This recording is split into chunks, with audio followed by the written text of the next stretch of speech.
ओम श्री विष्णवे नमः। हरे कृष्णा। आप सभी का दिन शुभ हो। अब से पहले की सभी कथाएं सुनने के लिए आप सबका बहुत बहुत धन्यवाद। आज सुनिए वैशाख मास महात्म्य के तीसरे दिन की कथा। आज दिनांक है 15 अप्रैल और दिन है मंगलवार। तो आज की कथा से पहले हम सभी बजरंगबली हनुमान जी को प्रसन्न करने वाली, उनकी कृपा प्राप्त कराने वाली दिव्य कथा का श्रवण करेंगे। महाभारत काल के अनुसार भीम बहुत ही शक्तिशाली और बलशाली थे। युद्ध कौशल में निपुण थे। शक्तिशाली होने पर भीम एक बार अहंकार में भर गए। इस अहंकार को दूर करने के लिए बजरंगबली हनुमान जी ने एक लीला रची। जब भीम को सच्चाई पता चली तब उन्होंने अपनी गलती का एहसास हुआ और हनुमान जी से उन्होंने क्षमा मांगी। इसके बाद हनुमान जी ने प्रसन्न होकर भीम को अपना विराट रूप दिखाया। कथा के अनुसार पांडव जब वनवास भोग रहे थे, पांचों पांडवों को अज्ञातवास में रहना पड़ा। इस दौरान पांडवों को वेश बदल कर भी रहना पड़ा। द्रौपदी भी पांडवों के साथ थी। द्रौपदी एक आश्रम में रहकर समय बिताने लगी। एक दिन जब वे आश्रम में बैठी थी तो एक पुष्प उड़कर उनके पास आ गया। पुष्प की सुगंध द्रौपदी को बहुत पसंद आ गई। तब उन्होंने भीम को बुलाकर उस पुष्प को लाने के लिए कहा। द्रौपदी की इच्छा को पूरा करने के लिए भीम पुष्प की खोज में निकल पड़े। पुष्प सुगंध जिस दिशा से आ रही थी, भीम उसी दिशा की ओर चलने लगे। उस सुगंधित पुष्प को खोजते खोजते भीम एक वन में जा पहुँचे। वन में जैसे भी भीम ने प्रवेश करने का प्रयास किया तो उनकी नज़र रास्ते में लेटे एक वानर पर पड़ी। भीम ने उन बूढ़े वानर से आग्रह किया कि वे रास्ते से हट जाएं, लेकिन वानर ने कोई प्रतिक्रिया नहीं की। भीम ने फिर से वानर को वहां से हट जाने को कहा, लेकिन इस बार वानर ने कहा कि वह एक बहुत कमज़ोर है, हिल डुल नहीं सकते, इसीलिए लांग कर निकल जाओ। वानर के इस व्यवहार से भीम को क्रोध आ गया और वे अपनी शक्तियों के बारे में बताने लगे। भीम ने वानर को अपना परिचय दिया कि मैं कुंती पुत्र हैं और पवन उनके पिता हैं और मैं हनुमान जी का भाई भी हूँ। लेकिन यह सब सुनकर भी वानर पर कोई प्रभाव नहीं पड़ा। इधर भीम को क्रोध बढ़ने लगा और उन्होंने वानर से कहा कि वह उन्हें और अधिक क्रोध ना दिलाए, नहीं तो उन्हें परिणाम भुगतना होगा। वह बूढ़े वानर का रूप धारे बजरंगबली हनुमान जी ने भीम से कहा कि अगर उन्हें अधिक जल्दी है तो वे पूंछ उठाकर जा सकते हैं। भीम ने क्रोध में आकर उन वानर की पूंछ हटाने का प्रयास किया, लेकिन वे उसे हिला नहीं पाए। तब भीम को आभास हुआ कि यह कोई साधारण वानर नहीं है और फिर भीम हाथ जोड़कर उनके सामने खड़े हो गए और वानर ने उनका परिचय पूछा। तब उन वानर ने भीम को बताया कि वह कोई और नहीं बल्कि स्वयं हनुमान है। भीम हनुमान जी को सामने देखकर चकित रह गए और हाथ जोड़कर खड़े हो गए। तब हनुमान जी ने भीम को बताया कि आगे विशेष वन है, यह रास्ता देवताओं का है और यह मनुष्यों के लिए सुरक्षित नहीं है, इसीलिए उन्हें तुम्हारी रक्षा के लिए आना पड़ा। भीम को हनुमान जी ने उस पुष्प के बारे में बताया कि वहाँ से वह पुष्प ले जा सकते हैं। पुष्प लेने के बाद हनुमान जी ने भीम से कहा कि अब तुम यहाँ से जा सकते हो। भीम ने कहा, हनुमान जी, आज्ञा लेने से पहले अपनी एक इच्छा भी रखी। भीम ने हनुमान जी को अपना विराट रूप दिखाने की इच्छा प्रकट की। तब भीम के कहने पर हनुमान जी ने विराट रूप धारण किया और उस विराट रूप के दर्शन करने के बाद भीम ने हनुमान जी का आशीर्वाद लिया। हनुमान जी भी भीम को गले से लगाया। हनुमान जी के गले लगाने से भीम की शक्ति और भी बढ़ गई।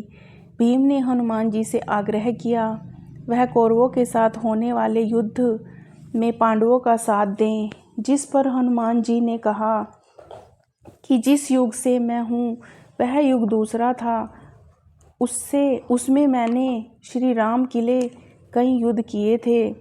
अब यह युग दूसरा है, यहाँ मेरा युद्ध करना सही नहीं है, इसलिए मैं युद्ध में सम्मिलित नहीं हो सकता। किंतु युद्ध में पांडवों के रथ की ध्वजा पर मेरा वास होगा, इस प्रकार हनुमान जी महाभारत युद्ध में हमेशा श्री कृष्ण और अर्जुन के रथ की ध्वजा पर विराजित रहे और अर्जुन और पांडवों के रथ की रक्षा करते रहे। प्रेम से बोलिए पवन सुत हनुमान की जय, सियापति रामचंद्र की जय। कई बार ऐसा होता है कि जो लोग भगवान की सुबह और शाम सेवा करते हैं, मंदिर में पूजा पाठ करते हैं, साफ सफाई करते हैं, मंदिर से जुड़े या भगवान से जुड़े सारे काम करते हैं, तो वे अपने आप को ही भगवान का सबसे बड़ा और सच्चा भक्त समझने लगते हैं। लेकिन यह सारे काम करते समय अगर भगवान के प्रति श्रद्धा या भक्ति ही नहीं है तो फिर यह सारे काम किसी पुण्य में नहीं गिने जाते। ऐसे ही आज की एक कहानी है भगवान के सच्चे भक्त की, जिससे मन में भगवान के प्रति अविचल और सच्ची भक्ति थी। एक बार की बात है, एक गांव में एक पंडित जी रहा करते थे और उसी गांव में भगवान का एक बहुत बड़ा भक्त भी रहता था, जो भगवान की पूजा हमेशा सच्चे मन से किया करता था और भगवान के लिए सुबह सुबह बड़ी खुशी के साथ फूल लेने के लिए चला जाता था। पंडित जी भी मंदिर में पूजा करने के लिए हमेशा उसी से फूल लिया करते थे, क्योंकि वह सुबह शाम ताज़े फूलों को लेकर आया करता था। उस भक्त को फूल चुनने के लिए एक ऊंची पहाड़ी को चढ़कर जाना पड़ता था। रास्ता बहुत कठिन था। पहाड़ी के दूसरी ओर सुंदर सुंदर सुगंधित फूल लगे हुए थे। उन्हें तोड़कर वह बड़ी मुश्किल से गांव में लेकर आता था। यह बात सभी जानते थे। पंडित जी भी इस बात को जानते थे कि अगर कोई भी फूल सुबह सुबह लेने के लिए जाता है तो उस पहाड़ी के पार जाने में उसे बहुत समय लग जाता है, तब तक पूजा करने में देर हो जाती। इसीलिए इतनी दूर फूल चुनने के लिए कोई भी नहीं जाता था। तब तक कि पंडित जी हमेशा उसी भक्त का इंतज़ार करते थे और उसी से हमेशा फूल लिया करते थे। एक दिन की बात है, पंडित जी मंदिर में पहुँचे और मंदिर के कपाट खोलकर सारी मूर्तियों को स्नान कराया, साफ सफाई की और फिर उसी भक्त का इंतज़ार करने लगे, क्योंकि उन्हें भगवान को ताज़े फूल जो अर्पित करने थे। भक्त था कि अभी तक आया ही नहीं था। काफ़ी देर इंतज़ार करने के बाद आखिरकार वह भक्त फूल लेकर आ गया और जब पंडित जी ने उसे देखा तो पूछा कि तुमने तो आज बहुत देर लगा दी, तुम फूल लेकर अभी तक आए क्यों नहीं? भक्त ने कहा कि पंडित जी क्या बताऊं, जैसे ही मैं फूल तोड़ने लगा तो पहाड़ी पर से मेरा पैर फिसल गया और पैर फिसलने के कारण मैं नीचे गिर गया, जिस कारण बहुत सारे फूल खराब हो गए। अब आप ही बताइए, भला भगवान को अर्पित करने के लिए खराब फूल थोड़े ना लाता होते, इसलिए मैं दोबारा फूल चुनने के लिए उस पहाड़ी पर चला गया। पंडित जी ने बड़े गौर से उस भक्त को देखा तो उसकी हालत तो बहुत ठीक लग रही थी। उसे देखकर उन्हें कभी भी नहीं लगा कि वह गिरा है। इसीलिए पंडित जी ने सोचा कि हो ना हो यह झूठ बोल रहा है। पंडित जी ने उस आदमी से पूछा, अरे भाई, तुम झूठ क्यों बोलते हो? आज तुम्हें देर से आने का कोई और कारण है और तुम मुझे कोई और कारण बता रहे हो। लेकिन वह भक्त तो यही कहने लगा कि पंडित जी, यही सच है, मेरे साथ सच में ऐसा ही हुआ था। पंडित जी को उस भक्त की बात पर विश्वास नहीं हुआ, फिर भी उन्होंने उसके हाथ से फूल लेकर भगवान को अर्पित कर दिए। फिर कुछ दिनों की बात है, एक दिन बहुत ज़ोर से बारिश हो रही थी। पंडित जी को लगा कि आज तो वह भक्त फूल लेकर नहीं आएगा, लेकिन क्या देखते हैं कि थोड़ी ही देर में वह भक्त तो फूल लेकर हाजिर था। पंडित जी ने देखा तो बड़े हैरान हुए और पूछने लगे, क्यों भाई, आज तुम इतनी बारिश में फूल लेकर कैसे आ गए? कहने के साथ ही पंडित जी ने उस भक्त की ओर देखा। बाहर तो तेज बारिश हो रही थी, लेकिन वह भक्त बिना छतरी के भी बिल्कुल भीगा नहीं था। उसके ऊपर बारिश की एक बूंद तक नहीं पड़ी थी। पंडित जी यह देखकर बड़े हैरान हुए और पूछने लगे कि इतनी ज़ोर से बारिश हो रही है और तुम बिल्कुल भी भीगे हुए नज़र नहीं आ रहे। तो भक्त कहने लगा, पंडित जी, मैं तो बस भगवान का नाम लेकर आ रहा हूँ, इसलिए बारिश में नहीं भीगा। पंडित जी को उसकी बात पर विश्वास नहीं हुआ, इसलिए पंडित जी बोले कि अच्छा, एक बार फिर से तुम्हें इस बारिश में बाहर जाकर दिखाना। तो जब वह भक्त बारिश में फिर से बाहर गया तो जहाँ जहाँ वह जाता उस तरफ से बारिश थम जाती। बारिश की एक बूंद भी उस भक्त पर नहीं पड़ती। पंडित जी यह जानकर बहुत हैरान हो गए।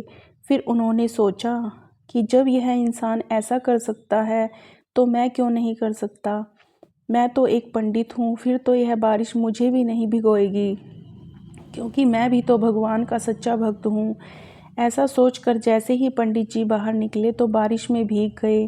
पंडित जी को बारिश में भीगता हुआ देखकर वह भक्त बोला, पंडित जी, लगता है आपने भगवान का नाम सच्चे मन से नहीं लिया है, इसीलिए तो बारिश में भीग गए और मैं नहीं भीगा। अब पंडित जी को अपनी गलती का बड़ा अफसोस हुआ और उन्हें यह बात भी समझ में आ गई कि केवल दिखावे के लिए ही भक्ति करना काफ़ी नहीं होता। असल भक्ति तो तब होती है जब भगवान के प्रति मन में सच्ची भावना ना हो, और भगवान भी अपने ऐसे ही भक्तों की सहायता करते हैं जो कि निश्चल भाव से उनकी भक्ति किया करते हैं। यह थी आज की कहानी। अब आप सभी सुनिए वैशाख मास महात्म्य में आज की कथा। आज की कथा में वर्णन किया गया है महर्षि वशिष्ठ जी के उपदेश से राजा कीर्तिमान का अपने राज्य में वैशाख मास के धर्म का पालन कराना और यमराज का ब्रह्मा जी से राजा के लिए शिकायत करने का। मिथिलापति ने पूछा, हे ब्राह्मण, जब वैशाख मास के धर्म अतिशय सुलभ पुण्य राशि प्रदान करने वाले भगवान विष्णु के लिए प्रीतिक कारक चारों पुरुषार्थों के तत्काल सिद्धि करने वाले सनातन और विदोक्त हैं, तब संसार में उनकी प्रसिद्धि कैसे नहीं हुई। श्रुतदेव जी ने कहा, राजन, इस पृथ्वी पर लौकिक कामना रखने वाले ही मनुष्य अधिक हैं। उनमें से कुछ राजस और कुछ तामस हैं। वे लोग इस संसार के भोगों और पुत्र पौत्र आदि सुख संपदाओं की ही इच्छा रखते हैं। कहीं कहीं किसी प्रकार की बड़ी कठिनाई से कोई एक मनुष्य ऐसा मिलता है, स्वर्गलोक के लिए प्रयास करता है और इसीलिए वह यज्ञ आदि पुण्य कर्मों का अनुष्ठान बड़े प्रयत्न पूर्वक करता है, परंतु मोक्ष की उपासना प्राय कोई नहीं करता। तुच्छ आशाएं लेकर बहुत से कर्मों का आयोजन करने वाले लोग प्राय काम्य कर्मों के ही उपासक हैं। यही कारण है कि संसार में राजस और तामस धर्म अधिक विख्यात हैं, किंतु सात्विक धर्मों की प्रसिद्धि नहीं हुई। यह सात्विक धर्म भगवान विष्णु को प्रसन्न करने वाले हैं, निष्काम भाव से किए जाते हैं और इस लोक तथा परलोक में सुख प्रदान करते हैं। देव माया से मोहित होने के कारण मूढ़ मनुष्य इन धर्मों को जानते ही नहीं हैं। पूर्व काल की बात है, काशीपुरी में कीर्तिमान नाम से विख्यात एक चक्रवर्ती राजा थे। वे एक शाकु वंश के भूषण और महाराजा नृंग के पुत्र थे। संसार में उनका बड़ा यश था। वे अपनी इंद्रियों पर और क्रोध पर विजय प्राप्त कर चुके थे। ब्राह्मणों के प्रति उनके मन में बड़ी भक्ति और श्रद्धा थी। राजाओं ने उनका स्थान बहुत ऊंचा था। एक दिन वे मृगया से आसक्त होकर महर्षि वशिष्ठ जी के आश्रम पर आए। वैशाख मास की चिलचिलाती हुई धूप में यात्रा करते हुए राजा ने मार्ग में देखा, महात्मा वशिष्ठ जी के शिष्य जगह जगह अनेक प्रकार के कार्यों में विशेष तत्पर के साथ संलग्न थे। वे कहीं पर प्याऊ बनवाते थे तो कहीं पर छाया मंडप बनवाते थे। किनारों पर झरनों के जल को रोककर स्वच्छ बावली बनाते थे। कहीं वृक्षों के नीचे बैठे हुए लोगों को में पंखा डुलवा कर हवा करते थे। कहीं उख देते, कहीं सुगंधित पदार्थ भेंट करते और कहीं फल फूल देते थे। दोपहरी में लोगों को छाता देते और संध्या के समय शरबत। कोई शिष्य घनी छाया वाले वन में झाड़ बुहार कर सफाई किया करता। आश्रम के प्रांगण में हितकारक बालुका बिछाते थे और कुछ लोग वृक्षों की शाखा में झूले भी लटकाते थे। उन्हें देखकर राजा ने पूछा कि आप लोग कौन हैं? तब उन्होंने उत्तर दिया कि महाराज, हम लोग महर्षि वशिष्ठ जी के शिष्य हैं। राजा ने पूछा, यह सब क्या हो रहा है? बोले कि यह वैशाख मास में कर्तव्य रूप से बताए गए धर्म हैं, जो धर्म अर्थ काम मोक्ष चारों पुरुषार्थों के साधक हैं। हम लोग गुरु देव वशिष्ठ जी की आज्ञा से इन धर्मों का पालन किया करते हैं। राजा ने फिर पूछा कि इनके अनुष्ठान से मनुष्यों को कौन सा फल मिलता है? किस देवता की प्रसन्नता होती है। तब उन्होंने उत्तर दिया कि हमें इस समय यह बताने के लिए अवकाश नहीं है, आप हमारे गुरुजी से ही पूछ लीजिए। वे महायशस्वी महर्षि इन धर्मों को यथार्थ रूप से जानते हैं। शिष्यों से ऐसा उत्तर पाकर राजा शीघ्र ही महर्षि वशिष्ठ जी के पवित्र आश्रम पर, जो विद्या और योग शक्ति से संपन्न था, वहां गए। राजा को आते देखकर महर्षि वशिष्ठ मन ही मन बड़े प्रसन्न हुए। उन्होंने सेवकों सहित महात्मा राजा का विधि पूर्वक आतिथ्य सत्कार किया। जब वे आराम से बैठ गए तब गुरु वशिष्ठ से प्रसन्नता पूर्वक राजा बोले कि भगवन, मैंने मार्ग में आपके शिष्यों द्वारा परम आश्चर्य में शुभ कर्मों को होते देखा है, किंतु उनके संबंध में जब मैंने उनसे प्रश्न किया तब उन्होंने कोई भी दूसरी बात न बताकर सीधे आपके पास जाने की आज्ञा दे दी। उनकी आज्ञा के अनुसार ही मैं इस समय आपके पास आया हूँ। मेरे मन में उन धर्मों को सुनने की बड़ी इच्छा है, हे मुनिवर, इसीलिए आप मुझसे उनका वर्णन कीजिए। तब महायशस्वी वशिष्ठ जी ने प्रसन्नतापूर्वक कहा, राजन, तुम्हारी बुद्धि तो उत्तम शिक्षा मिली है, इसीलिए उसने यह उत्तम निश्चय किया है। भगवान विष्णु की कथा के श्रवण और भगवत धर्मों के अनुष्ठान में जो तुम्हारी बुद्धि की आतंकित प्रवृत्ति हुई है, यह तुम्हारे किसी पुण्य का ही फल है, जिसने वैशाख मास में बताए हुए महाधर्मों के द्वारा भगवान विष्णु की आराधना की है। उनके उन धर्मों से भगवान बहुत संतुष्ट होते और उसे मनवांछित वस्तु प्रदान करते हैं। सभी जगत के स्वामी भगवान लक्ष्मीपति, समस्त पाप राशि का नाश करने वाले, वे सूक्ष्म धर्मों से प्रसन्न होते हैं। केवल परिश्रम और धन से नहीं, भगवान विष्णु भक्ति से पूजित होने पर अभीष्ट वस्तु प्रदान करते हैं। इसीलिए सदा भगवान विष्णु की भक्ति करनी चाहिए। जगदीश्वर श्री हरि से भी पूजा करने पर अशेष क्लेश का नाश कर देते हैं और शीघ्र प्रसन्न हो जाते हैं। वैशाख मास में बताए हुए यह धर्म थोड़े से परिश्रम द्वारा साध्य होने पर भी भगवान विष्णु के लिए प्रीतिकारक और शुभ होने के कारण अति व्यय से सिद्ध होने वाले बड़े बड़े यज्ञ आदि कर्मों का भी तिरस्कार करने वाले हैं। इसलिए हे राजन, तुम भी वैशाख मास में बताए हुए धर्मों का पालन करो और तुम्हारे राज्य में निवास करने वाले अन्य सभी लोगों से भी उन कल्याणकारी धर्मों का पालन कराओ। इस प्रकार से वैशाख धर्म के पालन की आवश्यकता को शास्त्रों और युक्तियों से भलीभांति सिद्ध करके वशिष्ठ जी ने वैशाख मास के सभी धर्मों का राजा के सामने वर्णन कर दिया। उन सब धर्मों को सुनकर राजा ने गुरु का भक्ति भाव से पूजन किया और घर आकर वे सब धर्मों का विधि पूर्वक पालन करने लगे। देवाधिदेव भगवान विष्णु में भक्ति रखते हुए राजा कीर्तिमान देवेश्वर पद्मनाभ के अलावा और किसी देवता को नहीं देखते थे। उन्होंने हाथी की पीठ पर नगाड़ा रखकर सिपाहियों से अपने राज्य भर में डंके की चोट पर यह घोषणा करा दी कि मेरे राज्य में जो 8 वर्ष से अधिक आयु वाला मनुष्य है, उसकी आयु जब तक 80 वर्ष की न हो जाए तब तक वह मेष राशि में सूर्य के स्थित होने पर अगर वह प्रातःकाल स्नान नहीं करेगा तो मेरे द्वारा दंडनीय व राज्य से निकाल देने योग्य समझा जाएगा। ये मेरा निश्चित आदेश है। पिता पुत्र या फिर कोई भी बंधु बांधव जो कोई भी वैशाख धर्म का पालन नहीं करेगा वह चोर की तरह दंड का पात्र समझा जाएगा।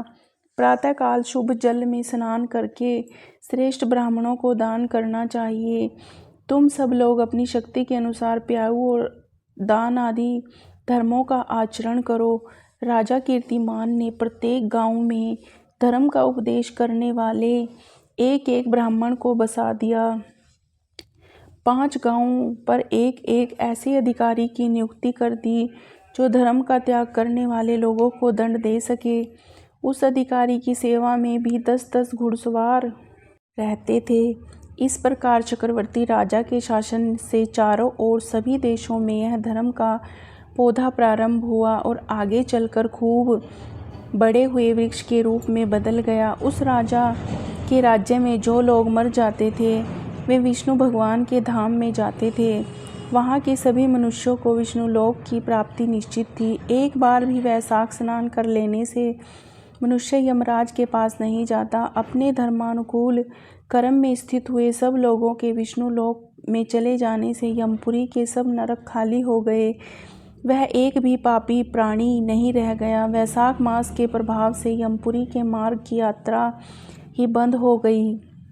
सब मनुष्य दिव्य आकृति धारण करके भगवान के धाम में जाने लगे। देवताओं के जो लोक हैं वे सभी शून्य हो गए। स्वर्ग और नरक दोनों के शून्य हो जाने पर एक दिन देवर्षि नारद ने धर्मराज जी के पास जाकर कहा, नारायण नारायण, धर्मराज जी, आपके इस नरक में अब पहले जैसा कोलाहल नहीं सुनाई पड़ता और पहले की तरह पाप कर्मों का लेखा जोखा भी नहीं लिखा जा रहा। चित्रगुप्त जी तो ऐसे मौन भाव से बैठे हुए हैं मानो कोई मुनि हो। महाराज, इस कारण तो बताइए। महात्मा नारद के ऐसा कहने पर राजा यम ने कुछ दीनता के स्वर में कहा, हे देवऋषि, इस समय पृथ्वी पर जो यह राजा राज्य करता है यह पुराण पुरुषोत्तम भगवान विष्णु का पराभक्त है। उसके भय से कोई भी मनुष्य कभी वैशाख मास का उल्लंघन ही नहीं करता।